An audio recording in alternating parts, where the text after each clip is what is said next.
Tuloy-tuloy at mataas na sulfur dioxide emission ng Bulkang Taal at iba pang update ating pag-uusapan kasama si Dr. Teresito Bacolcol, ang OIC ng PHIVOLCS. Dr. Bacolcol, magandang tanghali po. Magandang tanghali din po sa inyo, ma'am. Nakapagtala po muli ang PHIVOLCS ng mataas na sulfur dioxide emission mula dyan sa Bulkang Taal. Gaano karami po ito at ito na po ba ang pinakamataas na gas emission sa taong ito?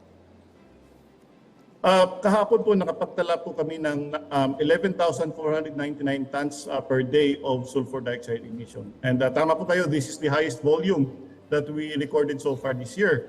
But this is not the highest volume that we recorded since Taal volcano erupted in 2020. Ang pinakamataas po ay 25,000 tons per day na nangyari po ito noong October 5, 2021.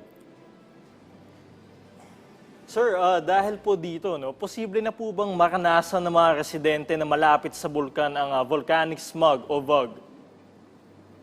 Maraming pong factors bago po mabuo ang smog. Isa na dito ang lakas ng hangin at ang temperatura. So sa ngayon, malakas po ang hangin na nasa Taal area, nasa 4 meters per second po yung surface wind speed. Kaya po wala po tayong namumuong VOG. Ang sulfur dioxide naman po ay madaling ma-dissipate lalo na kapag maulan o malakas ang hangin. Okay, base naman po sa inyong tala, kumusta yung sinasabing pamamaga ng bulkan at itong volcanic earthquakes? Ilan po ang inyong nai-record base sa inyong patuloy na pagbabantay sa Taal Volcano? Although may short-term inflation tayo o pamamaga ng bulkan, sa long term naman po ito ay deflated. Mula 5 a.m. kahapon to 5 a.m. Kanina, nakapagtala lamang po tayo ng 4 na volcanic earthquakes. Sir, dahil po sa aktibidad ng Bulkang Taal ngayon, posible na po bang itaas ang alert level nito?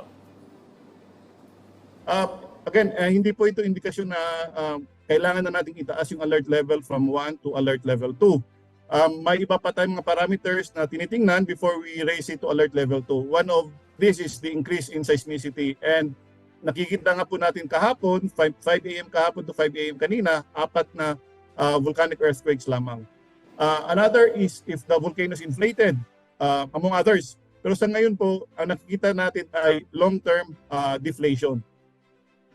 Pag sinasabi niyo pong long-term inflation, ano pong ibig sabihin nito, sir? No, long-term deflation, kabaliktad po ng inflation. So inflation, namamaga yung bulkan dahil po may umaakyat na magma. Pero ang nakikita natin dito, nagde-deflate yung bulkan, hindi siya nag-i-inflate. Kabaliktaran ng inflation po yung nakikita natin. Okay. Magandang balita po yan, kung ganyan. Pero senyales po ba ang mataas na gas emission na itong nakikita natin sa threat ng eruption? Again, hindi po ito senyales na sasabog na yung bulkan dahil mataas yung volcanic gas na i-record natin. Ang nakikita lang natin dito ay nagkaroon ng degassing o release of volcanic gas. Again, marami tayong parameters na tinitingnan. Isa lamang dito yung gas emission. Again, isa sa tinitingnan natin yung number of earthquakes and at the same time if the volcano is inflated or deflated. Sir, hingi na din po kami ng update sa iba pang bulkan tulad ng Mayon at Canlaon. Ano po ang mga aktibidad ng mga ito ngayon? Again, Mayon volcano is still on alert level 3 since June 8. And within the past 24-hour period, nakapagtala po tayo ng 3 volcanic earthquakes. Nakapag-observe din tayo ng isang pyroclastic density current event and 76 rockfall events. For Canlaon volcano naman po, nakapagtala po tayo simula kahapon, 5 a.m. to 5 a.m. kanina, isang volcanic earthquake lamang. Okay, sir, meron po tayong tanong mula sa ating kasamahan sa media na si Earl Tobias ng IBC 13.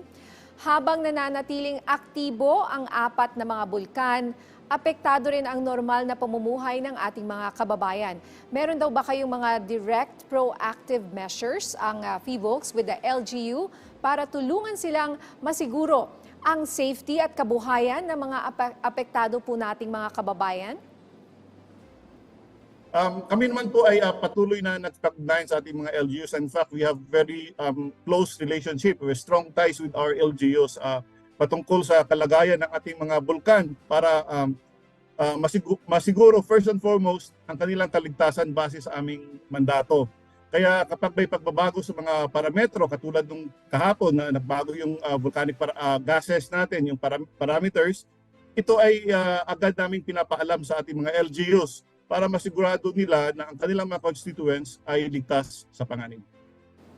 Okay, sir, mensahe nyo na lang po at paalala sa ating mga kababayan na nakatutok sa ating programa ngayon.